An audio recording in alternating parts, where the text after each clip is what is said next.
Bonjour à tous, donc une vidéo pour vous parler du complotisme.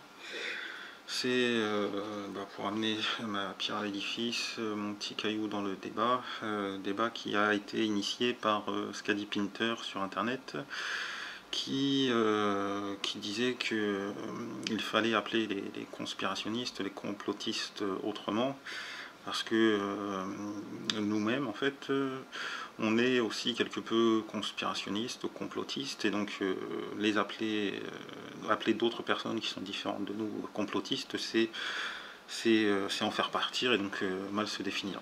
Donc c'est un constat très juste. Après je sais pas comment appeler ces personnes là. Peut-être des cerveaux malades, comme l'ont dit les médias officiels à propos de Dieudonné. Voilà, ma petite pierre à l'édifice. Après quoi, il y a eu une vidéo en réponse à ça de dissidence d'État.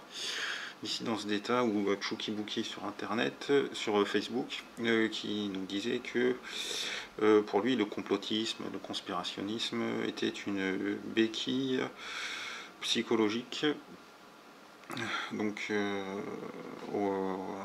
psychologique, désolé, une béquille psychologique à la propagande d'État. Donc c'est assez vrai, enfin de mon côté la béquille psychologique, on va dire, ça serait plus la religion. Donc c'est vrai que pour des athées, le mouvement vers rien, c'est un joli concept, mais psychologiquement c'est impossible. Et donc les athéistes qui sortent un petit peu de la matrice ont cette béquille psychologique pour pallier le fait qu'ils voient qu'il y a une propagande d'État qui leur est soumise. Donc il conclut en disant que c'est une attitude, en fait, son complotisme, plus qu'une recherche de vérité. Donc c'est aussi mon cas, c'est plus une attitude, le complotisme, qu'une recherche de vérité. Bon après, c'est pas vraiment une béquille, mais bon, dans cette conclusion aussi, on voit bien la différence qu'il y a entre le complotisme de Skadi, de moi-même et peut-être même de dissidence d'État au reste des complotistes de façon labellisée, quoi, de ce qu'on appelle complotisme. C'est cette fameuse recherche de vérité. Eux, ils ne sont pas dans la recherche de vérité, ils pensent avoir cette vérité. Donc c'était dans ma précédente vidéo, je parlais d'esprit complotiste qui était différent de la réflexion complotiste. Donc après je sais pas, moi c'est les mots que j'avais trouvés.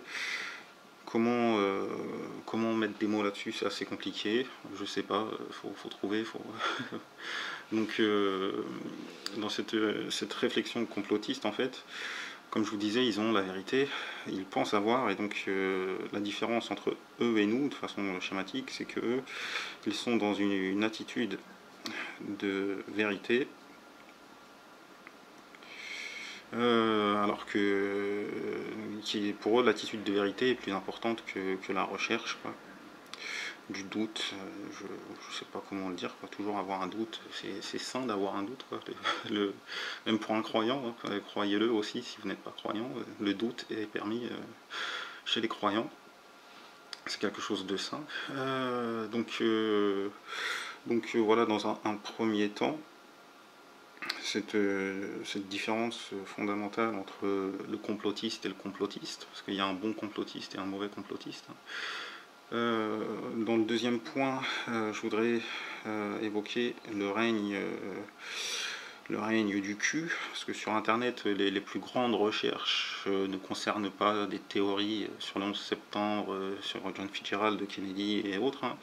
Les requêtes Google, c'est sur un thème bien précis, mais le complotisme et l'esprit internet et autres, c'est aussi le règne de la quantité, parce que le cul a deux fesses, hein, il y a la qualité et la quantité.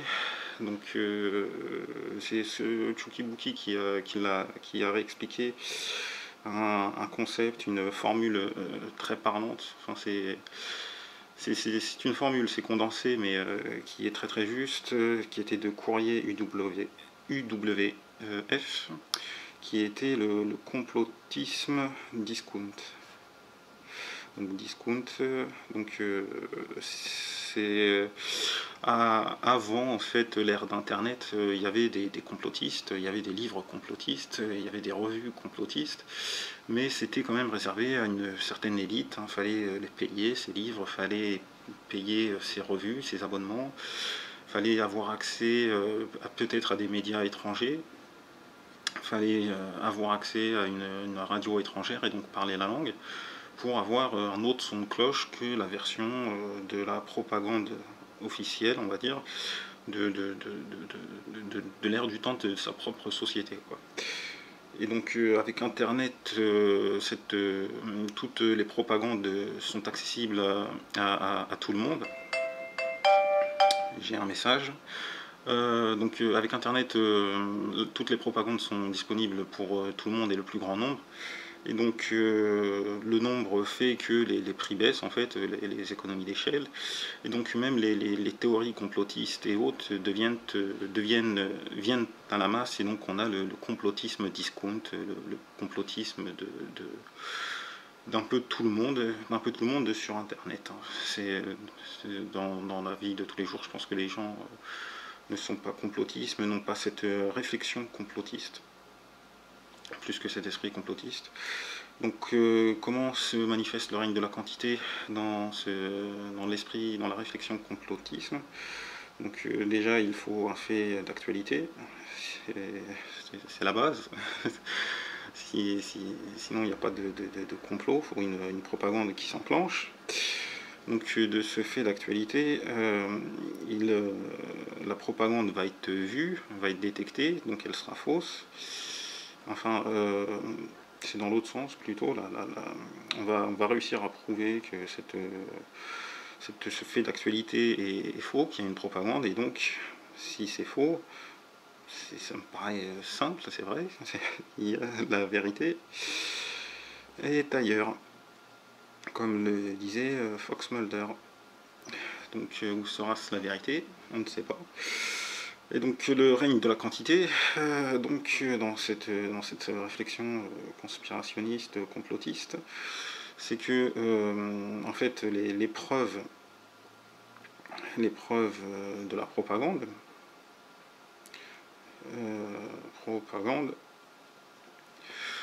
les preuves qui servent et qui ont servi ou qui serviraient à démontrer que le fait d'actualité a été mal traité et que du coup il y a une propagande, est confondu par ceux-là même qui veulent arriver à une certaine vérité, alors que ces preuves d'une propagande ne peuvent en aucun cas prouver une autre vérité, et au mieux elles sont des indices.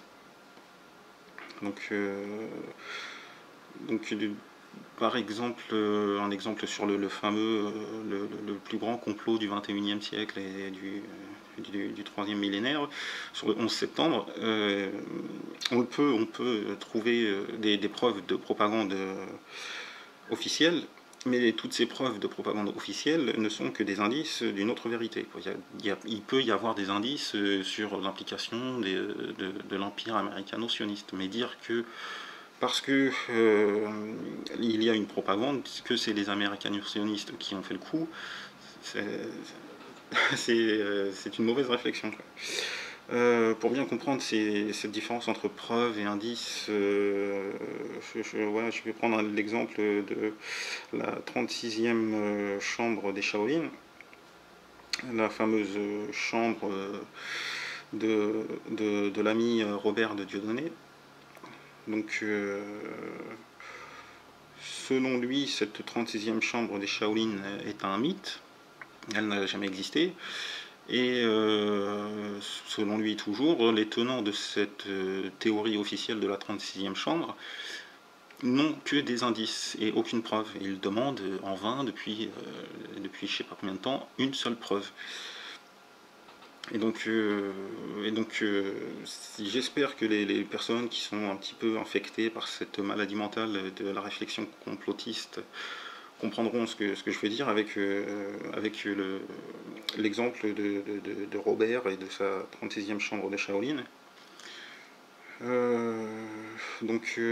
Après, pour revenir un petit peu sur nous-mêmes, une fois qu'on a parlé des autres, nous serions, je mets des guillemets tout modestement, dans une attitude de recherche. Donc cette attitude de recherche, elle est bien différente et elle nous permet en fait, cet esprit complotiste avec une attitude de recherche nous permet d'éviter les récupérations par d'autres propagandes en fait. Parce que ces personnes victimes de maladies mentales conspirationnistes ne se rendent peut-être pas compte qu'elles ont juste changé d'haut-parleur en fait, qu'elles écoutent, qu'elles suivent une autre propagande.